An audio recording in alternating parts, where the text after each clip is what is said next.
3 ATLASUpdate.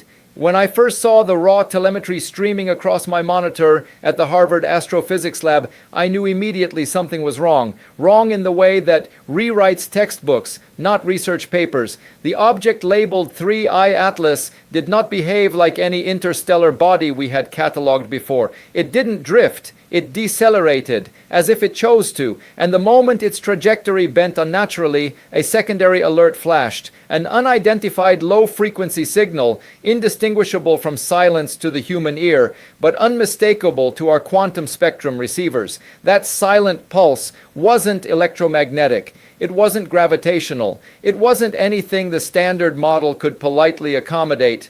It was something else, something that felt like a whisper, meant for a consciousness, not a machine. Within the next hour, observatories across the globe issued the same report, 3I ATLASUpdate, anomalous theta band oscillations confirmed, interstellar theta waves, a name we created out of desperation because we had to call them something. But even then, I suspected the term was a placeholder, like calling the Rosetta Stone a rock with scratches, before you understand it speaks. The first psychological anomalies appeared less than 8 hours later. Astronomers in Chile, Hawaii, and the Canary Islands began reporting episodes of extreme déjà vu, visual distortions, and phantom colors that do not exist in the visible spectrum.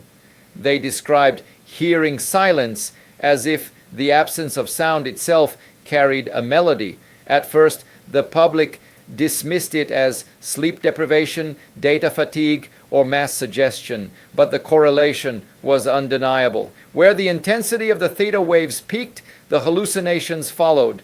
And then 3I ATLASUpdate 02 arrived. The signal strength was rising, synchronized with the object's approach toward perihelion.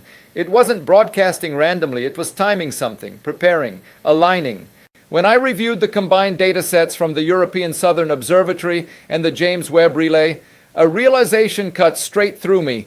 The wave signatures resembled compressed information, not noise, not an attack, not a beacon, but data, dense, layered, structured. The kind of information only a biological neural system would attempt to decode instinctively. That was the first moment I feared our brains were already trying to read a message that was never meant to be consumed raw. And the consequences of that misinterpretation were beginning to leak into the world. Within 48 hours of the first anomaly cluster, an estimated 17% of the global population reported identical hallucination patterns. I watched live traffic feeds from Tokyo and Los Angeles collapse into chaos as drivers slammed brakes, claiming the road had folded into geometric grids. Emergency dispatch networks went down as people reported hearing the same impossible silence reverberating through their homes. Governments issued psychological hazard advisories. Some accused rival nations of deploying a new class of psychoweapon. Others blamed solar storms, mass psychosis, or the media. But none of those explanations survived contact with the data. Only one variable correlated consistently. 3 ATLASUpdate theta wave spike detected. As the world spiraled, I joined a cross-disciplinary task force of theoretical physicists, neurologists, and quantum systems engineers. We built an isolated chamber along the lines of CERN's muon facilities, designed to filter and separate the theta spectra. The readings stunned us. These weren't electromagnetic vibrations. They were compression artifacts, patterns consistent with quantum data packets folded down for long-distance transmission, not unlike how we compress images and videos, except on a cosmic scale. And then something happened that still haunts me. The prototype neural filter, our crude attempt at translating the theta wave, produced a partial imprint, a structure, a star field, lines of symmetry that hinted at mathematics older than our civilization, older than Earth itself. And there, buried within the translation noise, was something else, something like a directive or perhaps an invitation. We extracted only the first fragment before the system overloaded. But even that fraction left me breathless because it suggested the impossible. The signal wasn't random, it was intentional. As I stared at the fragmented geometry unfolding on my screen, I felt a shiver of both awe and dread. If 3i Atlas was transmitting knowledge, then the hallucinations weren't symptoms, they were the side effects of our untrained minds brushing against an information stream designed for something far more advanced. But the true message hidden inside that quantum compression, the part the world hasn't heard yet, the part that changes everything. I will reveal it when the next data cycle stabilizes. For now, all I can say is this: 3i Atlas is not just passing through, it is delivering something, and we have only begun to open the first layer of a message that may not have been meant for us at all. The moment 3i Atlas update 03 hit our network, the world was already slipping into a psychological freefall. The theta wave amplitude had surged past its predicted upper limit, punching straight through Earth's magnetosphere like it wasn't even there. Every global mental health alert system lit up at once. That has never happened in human history. Not during pandemics, not during wars, not even during the worst solar storms. But the terrifying part wasn't the scale, it was the synchronization. 17% of the global population reporting the same geometric hallucinations within the same 2-hour window is not a coincidence, not a panic chain reaction. It's a stimulus response event. Something triggered our perception simultaneously, bypassing culture, language, age, and environment. That shouldn't be possible with any known form of communication. And yet, 3i Atlas was doing exactly that. I watched military channels scramble to frame the event as a hostile influence, an extraterrestrial psychological intrusion. But as data scientists and neurologists pushed deeper into the patterns, we found something governments weren't prepared to hear. The hallucinations didn't match any profile of cognitive attack. There was no neural degradation, no aftershock trauma, no persistent damage. Instead, the scans revealed something stranger: heightened activity across the parietal and temporal lobes, as though the brain was straining to resolve a complex input far beyond its evolutionary training. In other words, humanity wasn't being attacked. Humanity was trying, clumsily, painfully, to decode. By the time 3i Atlas update 04 came in, we had enough evidence to rule out an offensive mechanism. If anything, the signal behaved like a compressed archive waiting to be opened, wrapped so tightly in quantum interference that only organisms with a certain neurobiological sensitivity would even register the attempt. That sensitivity marked the 17%. We called them receivers, not because they understood the message, but because their minds tried. I remember standing inside the isolated chamber with the neural filter prototype humming like it was alive. The air tasted metallic. The theta spectra danced across the holographic display in fractal patterns so dense they resembled living architecture. We fed the signal through our new compression-decompression algorithm, mapping it onto a quantum neural net designed to emulate biological decoding. This time the filter didn't collapse. It translated, not fully, not cleanly, but enough. I watched the first coherent frame materialize, a star chart that stretched into 4-dimensional alignment. The coordinates didn't match any known formation until one of our astrophysicists inverted the projection. Then everything snapped into place.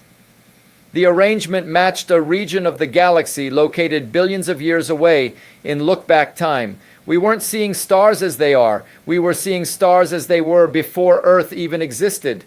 The theta wave wasn't sending us a destination. It was sending us a memory. But within that memory lay a deeper layer, faint mathematical glyphs that pulsed with recurring symmetry. We isolated one fragment, a compact equation with properties that defied the standard model. It explained how 3i Atlas decelerated without propulsion, a curvature manipulation at the quantum vacuum level, a way of bending inertia itself. This wasn't a spacecraft behaving oddly. This was a probe built on a physics foundation we had never imagined. And as we pushed further, another realization dawned. The hallucinations described by the receivers weren't random geometric distortions. They were compression artifacts from a data stream too dense for a human brain to parse. The colors that don't exist, the shapes that fold, the silence that speaks. These were glimpses of information encoded in dimensions we do not cognitively inhabit. Which led me to one question that still refuses to leave my mind. If the theta wave is data, then who or what was meant to decode it?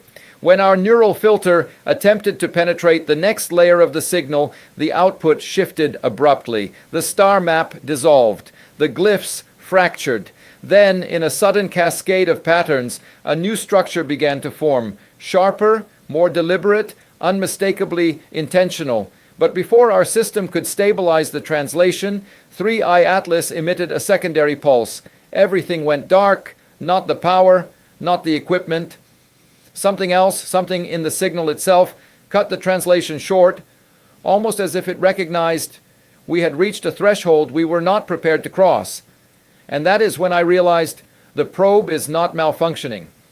It is choosing what to reveal and when. If what we uncovered in those first layers was only the introduction, then the real message, still locked behind that interrupted pulse, may be greater than anything humanity has ever confronted. The blackout wasn't an equipment failure. Every diagnostic confirmed that. The neural filter, the quantum sensors, the superconducting array, everything was functioning flawlessly, yet the translation channel had been severed with surgical precision the moment it touched the second layer of the 3i Atlas signal.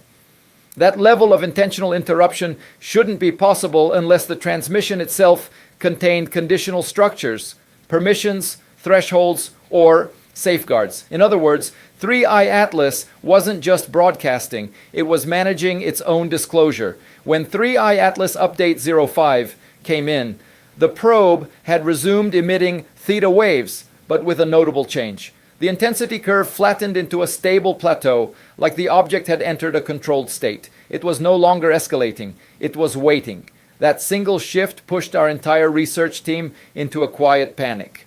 If a machine waits, it means it anticipates a response. On Earth, the receivers were transforming into the most valuable data set humanity had ever encountered. Neurological scans revealed micro-adjustments in synaptic firing patterns, as if their brains had been temporarily stretched by their exposure to the theta wave, not damaged, reshaped. Every mental image they reported matched high-dimensional compression artifacts from our partial translation. Their minds had tried to decode quantum data directly, like attempting to watch a 12K video on a stone tablet. But even the failed decoding left a trace, an imprint of something vast, pressing against the boundaries of human cognition. Meanwhile, governments were tightening their grip. A dozen nations attempted to seize control of observatories, databanks, and AI translation networks.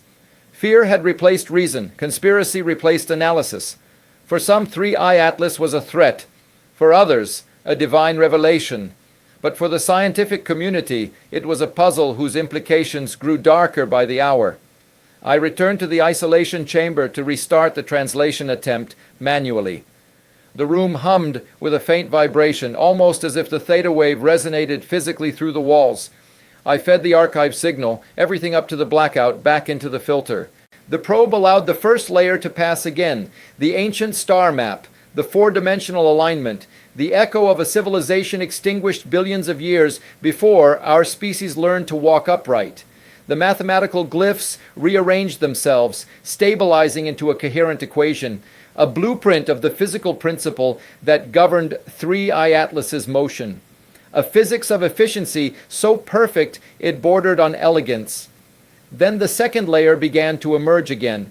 This time, I watched closely for the trigger. The structure that formed was unlike anything we had encountered, an array of geometric conduits spiraling inward, fractal, recursive, purposeful. It didn't represent a place or a star. It represented a process, a method of encoding knowledge within quantum fluctuations of space-time. If we could unravel it, we could decode the full archive compressed inside the theta wave. But just as the structure sharpened, the interruption came again, swift, precise, absolute. The filter died.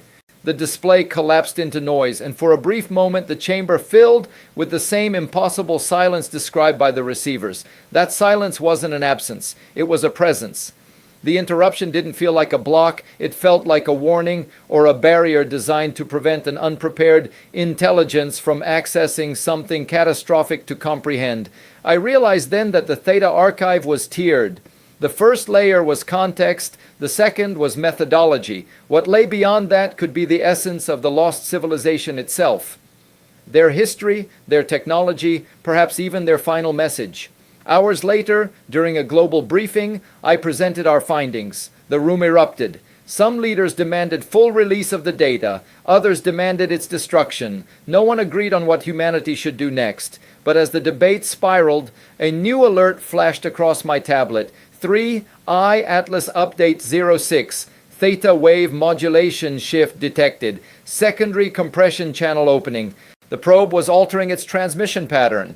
It was preparing to reveal something new, something deeper, something none of us had requested, and none of us were certain we wanted. The last line of the update chilled me. Signal architecture suggests intentional, recipient-specific adaptation. The probe wasn't just speaking, it was adjusting as if it had started learning about us, analyzing our perception limits, calibrating its message for a species that was never meant to decode it raw. And that begged the question none of us dared to speak aloud. If 3 iAtlas is adapting to us, what exactly is it preparing us to understand? When 3 ATLASUpdate 06 confirmed the opening of a secondary compression channel, I felt something I had not felt since the first time I saw the Oumuamua anomaly, an instinctive recognition that the universe was about to force us past a threshold we weren't ready for. The modulation shift was subtle but deliberate. The theta wave no longer behaved like a uniform transmission. It fragmented into distinct pulses, each carrying a different density signature. That meant layers, intentional compartmentalization, a message designed to protect itself from unqualified interpretation, or worse, a message designed to protect us. The receivers sensed the change before our instruments did. Reports flooded in from hospitals and research centers, synchronized visions of cascading structures, intricate like architectural blueprints made of light. Not hallucinations, previews. Their minds were reacting to the new compression pattern like a warning flare leaking through the neural threshold. Every receiver described the same impression. Something was unfolding. But unfolding toward what? Our lab ran continuous decoding cycles on the new signal. The quantum neural filter struggled, behaving almost like it was overheating conceptually rather than mechanically. The data in the secondary channel was exponentially denser than anything in the first 2 layers. Even tracing its geometry was nearly impossible, like mapping a coastline from inside a single grain of sand.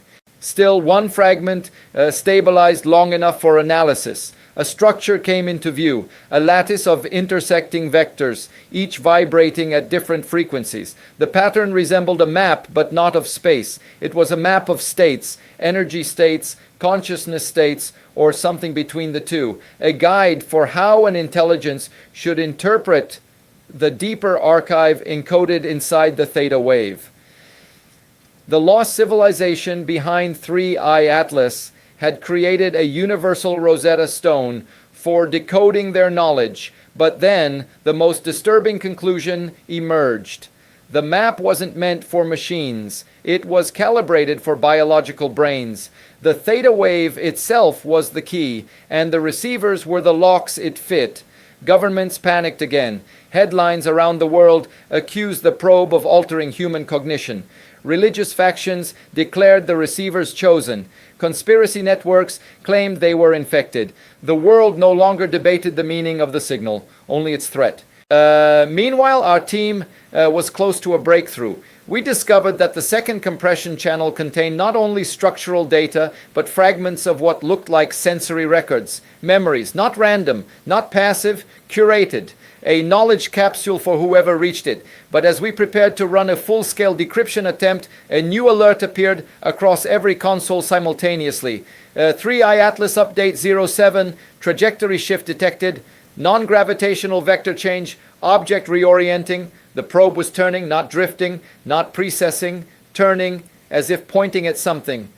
A silence fell over the chamber, the same impossible silence the receivers described, thick with presence. And in that moment, I understood what the orientation meant. 3 iAtlas wasn't just transmitting a message.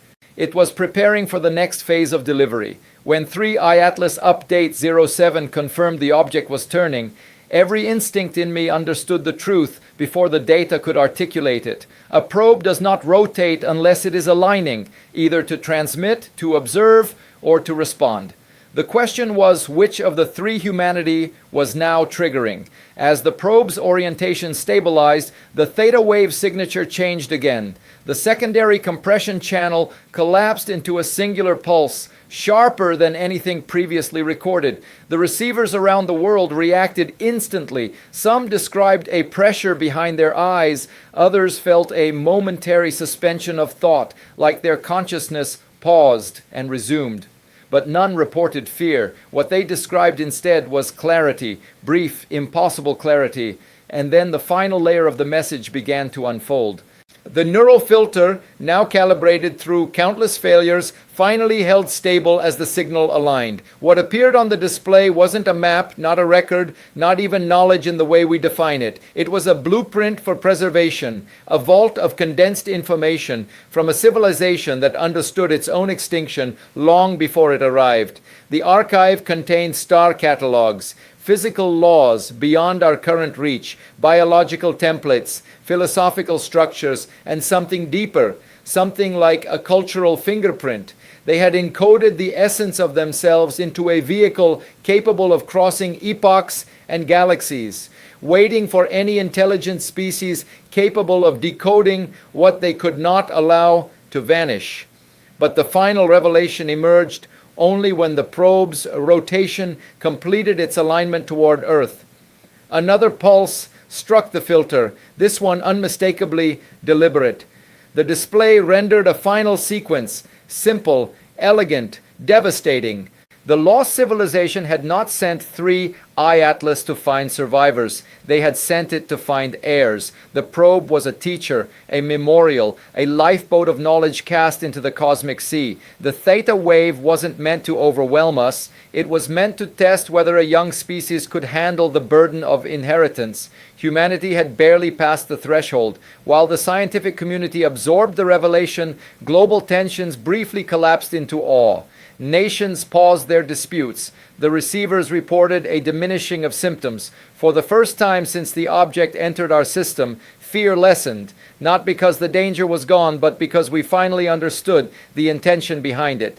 Then 3I ATLASUpdate 08 arrived. The probe's engines, or whatever mechanism it used to manipulate inertia, activated in silence. It was preparing to depart. Not toward the star map it had shown us, but toward a new trajectory, one that intersected with a predicted region where a fifth interstellar object might appear in the coming decades. The message was complete. The teacher had handed us the key and moved on. As I watched the acceleration curve rise impossibly fast, I felt something unexpected: grief. Not because the probe was leaving, but because humanity had been given a window into a civilization whose entire legacy was compressed into a whisper, and we had only begun to understand it. The final line of the last transmission remains burned into my memory. Knowledge persists, find the next. And with that, 3I Atlas vanished into the darkness, leaving Earth altered, not by invasion nor by miracle, but by inheritance. The universe had spoken, and now it was our turn to answer.